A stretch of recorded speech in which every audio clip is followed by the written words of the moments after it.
So far in our discussion, we have spoken a lot about the differences between capitalism and socialism or communism, and what is the appropriate economic ideology between the two for growing our economy.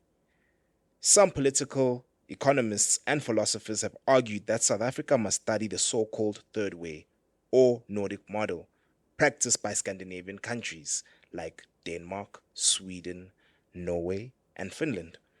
The Scandinavians are not socialists or communists, as some people suggest they are. The Scandinavians have built globally competitive free market economies with comprehensive welfare systems that provide social security for their citizens. Take Denmark, for example. Education and healthcare are virtually free. This has ensured that the Danes are highly literate and healthy. Average life expectancy in Denmark is 82 years. In South Africa, life expectancy is 62 years. The Danes live 20 years longer than we do. Do you think as South Africans we must explore the third way? And what would it take for us to build such a model which could make our country a paradise? Yeah, so the short answer is yes, and we should be aiming for something like Denmark. Yes. I think aiming high is the right way to go about this. But you have to be realistic about your time frames. Yes. You can't be like Denmark tomorrow or next year or in 10 years. So if you want to say Denmark in 50 years, great. Then you must say, what does that mean to aim at for 10 years, 20, 30, 40? Yes. The second thing is to say, where are we now? And on paper, we are already Denmark. So you mentioned universal healthcare and universal education, basic education. We have both of those in South Africa.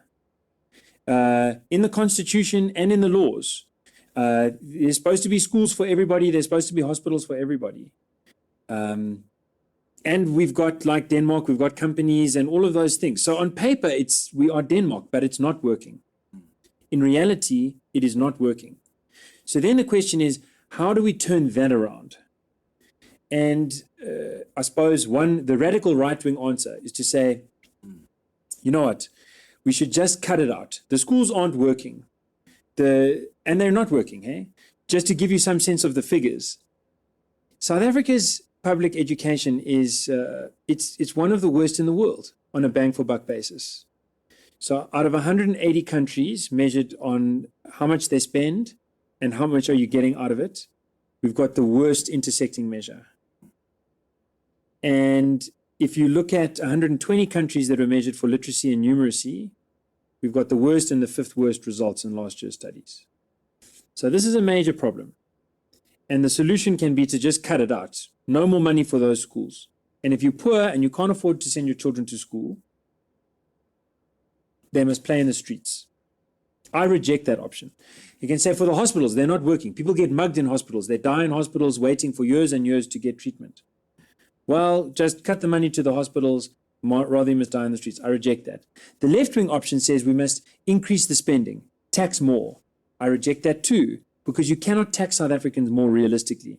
If you increase the tax rate, rich people will hide their money in Switzerland or Abu Dhabi or the Isle of Man more successfully than they're already doing. And poor people literally can't afford to be paying more. You're going to be adding to the hunger issues. You're going to be adding to the transport issues of people trying to find work. It's unworkable. So what we can do is take the money we're already spending, but spend it better. That's the model. And how do we do that?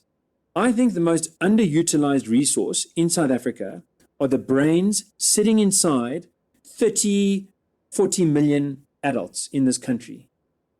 Parents in this country, almost everyone knows better what is good for their child than some government official sitting in Tshwane Union Buildings offices.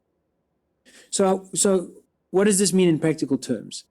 Instead of the union buildings trying to run every school, 3,000 schools in the country, you should say to a parent, here is 2,000 Rand a month in a voucher, a scholarship, a bursary for your child. Either that is the amount we're spending for that child to go to that school, but if you want to send that child to another school, send your child to that school and we will send the 2,000 Rand. Then, if someone wants to build a school in some part of rural South Africa, in some township, in some city, in some CBD, in some suburbs, because they say, the local school here is not working so well, some of the parents want to send their child to another place, they want to use these vouchers. You can build that school, and the vouchers will be there to pay for it. If the school is working, the parents will keep their children there.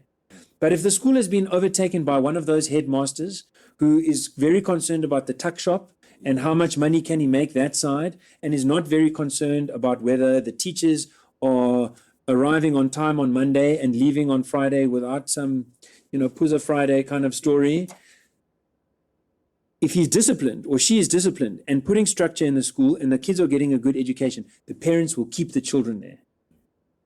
If not, the parents can move the children. So what are you leveraging? You're leveraging the brains of the parents to make the decision. What's working, what's not working. That has been tried in India, in Nigeria, in the United States, in South America. And studies show grades shift by a standard deviation, even 2 standard deviations. It's like taking children getting 50%, 60%. You give a school system like that 10 years, now they're getting 70%, 80%. That means they're getting good enough grades. They can go to university, study mathematics, study accounting, get nice jobs, get the kind of lifestyle where they can take care of their parents. They can take care of their own children at the level where they're not even going to a public school. They can be investing. This is how you become Denmark. That is how Denmark became Denmark. Not particularly with the voucher system, but by allowing parents to manifest their own choices with a greater degree of control. Freedom really is a beautiful thing, not just because of respect, but also because these computers over here are extremely useful if you give them a chance. If someone in Pretoria is deciding everything, you don't get to decide. If you get to decide, the same for healthcare, you get a voucher. You can decide this clinic or that clinic. If there was vouchers for healthcare, if the local government hospital was giving a delay on the cancer treatment, you could find some government hospital or some private hospital that will do the treatment in time for you to live. The money's already there. It's just the decisions are not there because we are letting a few people make decisions for many people. Let many people make decisions for themselves. That is the principle of liberty, of freedom. That is the principle we espouse. We think it works at work. It works at play. It works in love. And it also works for service delivery. If you let people participate in that choice, they will make a better choice than if they're being forced one way or another by some bureaucrat. And again, just the studies, seriously, people shouldn't just believe me for the sake of listening to pretty words. If you look into this thing and how it's been tried in other countries, I think the results will speak for themselves. And if we could do that for South African children today, for millions of South African children, give them a better chance, we would be unlocking the greatest next generation potential, which is those brains, those minds, those living, breathing computers who are people. I'm not just trying to say we're machines, but in terms of work, it's a great thing to think.